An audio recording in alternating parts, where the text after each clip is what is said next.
बुज़दिल फौज ने रात की तारीकी में हमला किया है। पाकिस्तानियों, तुम ला इलाहा इल्लल्लाह पढ़ने वाली कौम हो, ये ला इलाहा इल्लल्लाह पढ़ते आगे बढ़ो और बता दो दुश्मन को कि तुम्हें किससे पाला पड़ा। और पूरी कौम कह रही थी, ऐ मर्द मुजाहिद जाग जरा। हम बचपन में बहुत सुनते थे, अब तो कम ही सुनते हैं। ऐ मर्द, ये जिहादी तराने तो अब हम सुनने लगे, इस मार्कों के बाद सुनने लगे जिहाद की बातें। जो बचपन में हमने जिहादी तराना सुना वो यही था, ऐ मर्द मुजाहिद। दर्शक सुनलेन, जिहादी मुजाहिद, ला इलाहा इल्लाल्लाह पढ़ते पढ़ते एगिए जाओ, जागो जागो, এই সব বক্তব্য। পাকিস্তানে এই ব্যক্তির নাম হচ্ছে হাফিজ আব্দুর রউফ। দর্শক দেখুন, এই যে ভিডিওটা সামনে এসছে, এর একটা কোণে একটা ছবি রয়েছে। এই ছবি দিয়েই এই ভিডিও সামনে এসছে। ওই ছবিটা আমি ওটার ভিডিও দেখালে হয়তো আরো বুঝতে পারবেন ওই ছবিটা এক্স্যাক্টলি কোথাকার। আমি ওটাকে দিয়ে একটা ভিডিও করেছিলাম আগে, আমি দেখাচ্ছি দর্শক। এই হচ্ছে এখানকার ছবিটা। মানে অপারেশন সিন্দুর হওয়ার পরে যেসব জঙ্গি নিহত হয়েছিল তাদের যে জানাজার নামাজ পড়ানো হচ্ছিল কবর দেওয়ার আগে, সেখানকার ছবি। সেখানকার ছবি যাকে নামাজ পড়াতে দেখা গেছে, মানে যার পেছনে অন্যরা নামাজ পড়ছিলেন, সে পাক আর্মির বলুন বা নেতা মন্ত্রী বলুন, সেই ব্যক্তি, এই ব্যক্তি হাফিজ আব্দুর রউফ। সেই ছবিটা কোণে দিয়ে এই ভিডিও সোশ্যাল মিডিয়াতে এসছে। যার সম্পর্কে পাক আর্মি বলার চেষ্টা করেছিল যে না, ওই ব্যক্তি খুব ভালো, সাধারণ পাক নাগরিক, এই সেই বলে অনেক কিছু বলার, সাফাই দেওয়ার চেষ্টা করেছিল। যখন প্রশ্ন তৈরি করা হয়েছিল যে জঙ্গিদেরকে নিকেশ করা হলো, মারা হলো, তাদের সৎকার হচ্ছে, কবর হচ্ছে, সেখানে পাক আর্মি নেতা মন্ত্রী, তারপরে ওই রকম সব জানাজার নামাজ পড়ানো, এবং মানে জানাজার নামাজ যখন পড়ানো হচ্ছিল ওই ব্যক্তিকে কিন্তু অনেকেই চিনতে পেরেছেন, এবং চিনতে পেরে তাকে নিয়ে কিন্তু প্রশ্ন তৈরি করা হয়েছিল যে হাফিজ আব্দুর রউফ তো একজন জঙ্গি, ও তো একজন জঙ্গি, লস্করি তৈবার লিডার। তো ওই ব্যক্তি জানাজার নামাজ পড়াচ্ছে আর পেছনে পাক সেনার সব মানে কর্তারা রয়েছেন, নেতা মন্ত্রী সব রয়েছেন, তার মানে তাহলে কি দাঁড়াচ্ছে? এটা যাহা জঙ্গি তাহা সেনা, যাহা জঙ্গি তাহা সেনা। এক হচ্ছে জঙ্গি হত্যা হয়েছে, মারা হয়েছে, তাদের সৎকার হচ্ছে, সেখানে জঙ্গি নেতা যারা যার নামাজ পড়াচ্ছে, তার পেছনে পাক আর্মির লোকেরা। তার মানে কি? তার মানে ভারত যে কথাটা বলে আসছে, যাহা জঙ্গি তাহা সেনা, তার মানে সেটা এস্টাবলিশড। তো এই কথা বলার পরে পাক আর্মি অস্বীকার করছিল, অন্যভাবে সব ব্যাখ্যা দেওয়ার চেষ্টা করছিল, অন্য আইডেন্টিটি বলার চেষ্টা করছিল, না ও পাক না সাধারণ নাগরিক। তো এখন এই ভিডিও সামনে এসছে, আব্দুর রউফের ডিরেক্টলি কিরকম জিহাদি কথা বলছে এই আব্দুর রউফ, ডিরেক্টলি জিহাদি মুজাহিদ। আরে যুদ্ধর এই যে ব্যাপারগুলো যেগুলো যা হবে সেগুলো আরবির মতো করে চলবে, কিন্তু সেখানে জিহাদি এই সব যে মানসিকতা, একটা কমকে নিয়ে চলার যে মানসিকতা, তো এটা কি তার মানে এটাই। এবং দেখুন ওই ব্যক্তিকে বলতে, ওই ব্যক্তি কিন্তু পুরো পাক নাগরিক, পাকিস্তানি, তাদের উদ্দেশ্যে কথাটা কিন্তু বলেছে, তাদের উদ্দেশ্যে, সবার উদ্দেশ্যে। কোথাও একটা জলসা টাইপের হচ্ছে, পাবলিক সবাই ওখানে আছে, তাদের উদ্দেশ্যে কথাটা বলার চেষ্টা করেছে, মানে টোটাল পাকিস্তানিদের উদ্দেশ্যে এই কথাটা বলার চেষ্টা করেছে। তার মানেটা কি? তার মানে আমি যেটা দর্শক বলে আসছি, যাহা জঙ্গি, যাদেরকে জঙ্গি বলা হচ্ছে, সেটাও যা, পাক আর্মিও তা, পুরো পাক দেশটাই তা, পাক লোকজনরাই তা। আপনারা তো দেখেছেন কদিন আগে ওপেনলি আগ্নেয় অস্ত্র হাতে নিয়ে মিছিল হচ্ছে, এবং সেখানে ভারত বিদ্বেষী কথা, নানান সব কথা, আর ওই জিহাদি কথাবার্তা এর আগে দেখেছেন। আমি সেদিনই বলেছিলাম, তো এটার অর্থ কি? এটার অর্থ যে পুরো দেশটাই হচ্ছে এই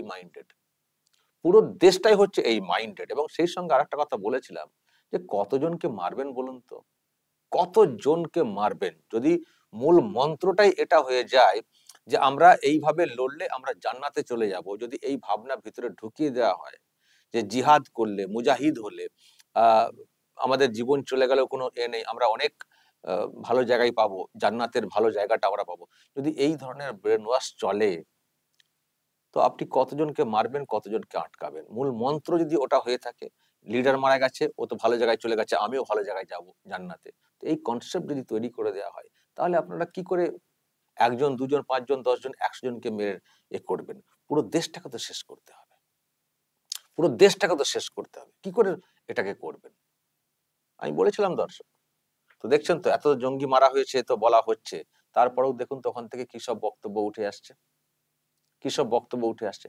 আসলে একটা একটা সমস্যা কি বলুন তো, আমরা যাদেরকে জঙ্গি ভাবছি, যে ভাবনাটাকে জঙ্গিপনা বলছি, ওরা সেটাকে মনে করছে এটা আমাদের ধর্মীয় তাগিদ, এটার মধ্যে কোনো অন্যায় নেই, এটা ওদের ওদের ভাবনা, এটাই হচ্ছে সমস্যা। আপনি আমি যাদেরকে জঙ্গি ভাবছি, তারা ভাবছে এটা আমার ধর্মের জন্য লড়াই, ধর্মযুদ্ধ, এটা জিহাদ, এটা তো আমাদের লড়তে হবে। তাদের মধ্যে তো কোনো এটা ভাবনাই নেই যে এটা করা যায় না, তাদের মধ্যে এরকম কোনো ভাবনা নেই যে, এদের মধ্যে এরকম কোনো ভাবনা নেই যে এটা করা যায় না। তাদের ব্যাপার হচ্ছে যে এটা এটা এটাই এটাই উত্তম, শুধু করা যায় না, এটাই উত্তম। আসলে এদের মধ্যে আমি একটা কথা বলে দিই দর্শক, অনেকে হয়তো আপনারা শোনেননি যারা অন্য ধর্মের, ইসলাম ধর্মের ক্ষেত্রে দুটো বিষয় ব্যাখ্যা করা হয়, মানে একটাকেই আর কি দুভাবে বলা হয়। একটা হচ্ছে যে, মানে যেটা হচ্ছে যে দুনিয়াতে আনন্দ উপভোগ করো না, দুনিয়াতে তুমি শুধু ইবাদত করো, আল্লাহর উপাসনা করো, আল্লাহর করো, আল্লাহ জপ করো, বেশি দুনিয়াদারি হয়ে যাও না, আখেরাতি হও, মানে দুনিয়ার পরে, মৃত্যুর পরটাকে নিয়ে ভাবো, বেশি দুনিয়াটাকে নিয়ে ভাবো না। এই কনসেপ্ট কিন্তু তৈরি করা, যে তুমি দুনিয়াতে এই করবে, সেই করবে, বাড়ি গাড়ি, হয় অমুক তমক বিরাট কিছু, এমনকি আধুনিক শিক্ষা, এইসব না, তুমি আল্লাহ করো, আল্লাহ শিক্ষা নাও, তুমি এইসব তালিম নাও, এইসব করো, এইসব কি হবে, এই তো দুদিনের দুনিয়া, তারপরে তুমি মরলে তো তোমার অনেক দিন, তো সেখানে তো লিমিটলেস, তখন তুমি কি করে ঠিক থাকবে? তুমি তো জাহান্নামের আগুনে পড়বে। সুতরাং জান্নাতে যদি যেতে চাও, তুমি আল্লাহ করো, আল্লাহ রাস্তায় যাও, আল্লাহ রাস্তায়, এই এমন আল্লাহ করা হয় যে যেগুলো বেসিক নিড, সেগুলোকেও উপেক্ষা করে শুধুই ওই দিকেই ধান্না, দিন রাত ঠিক মতো করে সংসার চলছে না চলছে না, সে শুধু ওই ধ্যানই রয়েছে। কারণ কি, তার ভবিষ্যৎ স্বর্গের কথা ভেবে, এই জান্নাতের কথা ভেবে। অথচ ধর্মেতে কিন্তু ওই রকম ভাবে বলা নেই। মানে এমন ভাবে ব্রেন ওয়াশ করা হয় যে তারা এই দুনিয়ার সবকিছুকে উপেক্ষা করে, এমনকি পরিবারকেও উপেক্ষা করে, পরিবারের জন্য যা যা লাগবে সেগুলোকে করে, শুধু আল্লাহ, এখন কষ্ট করছি, পরে অনেক ভোগ করবো, পরে অনেক ভোগ করবো করে, পুরো ইহ জগৎটা কি একটা অন্যরকম ভাবে অবহেলায় ঠেলে দিয়ে নিজেকে এবং নিজের পরিবারকে ওই করে করেই জীবন কাটিয়ে দেয়। অনেকেই এরকম আছে, কাটিয়ে দেয়, যে অনেকে কষ্ট করে গেছেন, নবীজি কষ্ট করে গেছেন, আমি ওই করে করে থাকবো, আখেরাতে তো ভালো পাবো, আখেরাতে তো ভালো জায়গা, ভালো ঘর, ভালো কিছু, অনেক আয়েসি ওখানে তো পাবো, তো ওটার জন্য আমাকে ভাবতে হবে, দুনিয়াতে আয়েস আরাম এইসব নিয়ে ভাববার কোনো দরকার নেই, এখানে যতই কষ্ট হোক আমরা ওইভাবে চলবো। মানে এই আখেরাত মানে হচ্ছে মৃত্যুর পর, মৃত্যুর আগেরটা থেকে মৃত্যুর পরেরটা এত বেশি ভাবানো হয়। দেখুন, ভাবাতেই পারেন, নো প্রবলেম, সবাই ভাববেন, যারা বিশ্বাসী, স্বর্গ নরক যারা ভাববেন তারা নিশ্চয়ই ভাববেন, এটা নিয়ে কোনো না। কিন্তু এতটাই ভাবিয়ে দেওয়া হয় যে ওরা দুনিয়াদারিতে যেটা করা উচিত সেটাও ভুলে যান, যেটা করা মানে উচিত নয় সেটাও করে ফেলে অনেকে। এই করতে করতে একটা বেলাইনে চলে যায় বিষয়টা। এই যে যেভাবে ব্রেন ওয়াশ করা হচ্ছে, এর মানে কি, জাগো জাগো, মুজাহিদ হয়ে যাও, এই হয়ে যাও, জিহাদ হয়ে যাও, এর মানে হচ্ছে ওই আখিরাত ভাবনা, যে তোমরা এটা করলে উপরে তোমরা বিরাট ভালো থাকবে, কিন্তু এটা করতে গিয়ে যদি মানুষকে মেরে ফেলা হয়, সেটা যে মারা যায় না, সেটা বোঝাচ্ছে না, সেটা বোঝাচ্ছে না। তো এটাই হচ্ছে সমস্যা, এটাই হচ্ছে সমস্যা, যেটা আমরা ভাবছি যে ওরা জঙ্গিদের কোনো ধর্ম হয় না, কিন্তু ওরা কিন্তু ধর্মের কথা মাথায় রেখেই ওরা কিন্তু এই মানসিকতাতে উত্তীর্ণ হচ্ছে, ধর্মের কথা ভেবেই, ধর্ম মানে ওই জান্নাত জাহান্নাম, এটার ভেবেই কিন্তু ওরা ওই মানসিকতায় উত্তীর্ণ হচ্ছে, তো সেটা ওই রকম হয়ে যাচ্ছে। তো ফলে এই যদি মন্ত্র হয়, আখেরাতে ভালো করতে হবে, আখেরাত গোছাতে হবে, তাহলে কতজনকে মেরে মেরে আপনারা ঠিক করবেন? কতজনকে? তবুও যেটা পাশের দেশ হিসেবে যেটা যতটা করার, সবাইকে তো মারা সম্ভব না। আর পুরো দেশটাকে উড়িয়ে দিলে সেটা একটা আলাদা ব্যাপার।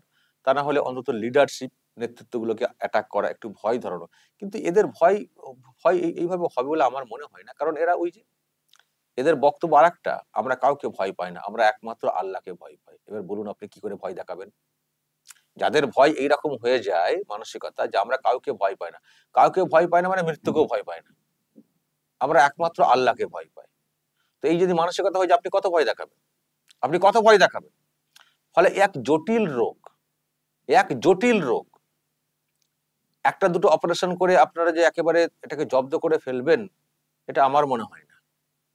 আরো কঠিন পলিসি, কঠিন সিস্টেম, কঠিন অবস্থান নিতে হবে, নিতে হবে। আমার যেটা সেটা সেটা মানে কোথাও মনে হয়, এবং তার সঙ্গে অবশ্যই অভ্যন্তরীণ যে নিরাপত্তা, দেশের অভ্যন্তরে অনেক যে থ্রেট রয়েছে সেগুলোকেও নিকেশ করতে হবে। আর সিকিউরিটি সিস্টেম অনেক বেশি আঁটসাঁট করতে হবে, সেগুলো করতে হবে। কিন্তু এই যে যা সব দেখছি শুনছি দর্শক, এতটা সহজ নয় এই পাকিস্তানকে জঙ্গিপনা থেকে সরাতে পারবেন। তবে হ্যাঁ, এগুলো প্রমাণ অন্যদেরকে বোঝানোর জন্য। এই যে যারা মানে কেন্দ্রীয় সরকার এই যে টিম পাঠাচ্ছে বিভিন্ন দেশে বোঝানোর জন্য, আপনারা জানেন যে ভারত সন্ত্রাসবাদের বিরুদ্ধে এবং অপারেশন সিন্দুরটা কি যে বোঝানোর জন্য পাঠাচ্ছে, সেক্ষেত্রে এগুলো কিন্তু প্রমাণ যে দেখুন, যে পাকিস্তান অস্বীকার করে যে আমরা জঙ্গিপনাকে মদদ দিই না, এই করি না, সেই করি না, দেখুন তো ওখানকার নেতা প্রকাশ্যে জঙ্গি নেতা প্রকাশ্যে কিভাবে বলছে, দেখুন কিভাবে আহ্বান করছে, এবং তার সঙ্গে কিভাবে ওখানকার লোকজনেরা মেশে সাফাই দেওয়ার চেষ্টা করে, দেখুন তো। এগুলো কিন্তু প্রমাণ। কিন্তু অদ্ভুত, এর পরেও তো পাকিস্তানকে সেই ডোনাল্ড ট্রাম্প বলবে পাকিস্তান খুব ভালো মানুষ, আরো কিছু কিছু দেশ তাদেরকে বলবে খুব ভালো মানুষ, তাদেরকে সহযোগিতা করবে, শুধুমাত্র ভারতকে ছোট করার জন্য, ভারতকে দুর্বল করার জন্য। সেগুলো সব দুর্ভাগ্যের। তবে নিশ্চয়ই নরেন্দ্র মোদী আছেন, সরকার চালাচ্ছেন, তাকে অনেক বেশি ভাবতে হবে, অনেক বেশি ভাবছেন নিশ্চয়ই, সমস্ত কিছুকে উপেক্ষা করে বা এড়িয়ে কি করে দেশকে এগিয়ে নিয়ে যাওয়া যায়।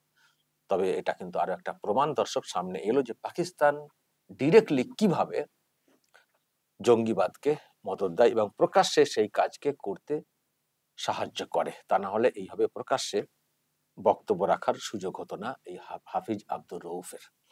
দর্শক বলবেন যদি এই নিয়ে আপনাদের কিছু বলার থাকে, অবশ্যই বলবেন কমেন্ট বক্সে। নজর রাখবেন আরামবাগ টিভিতে।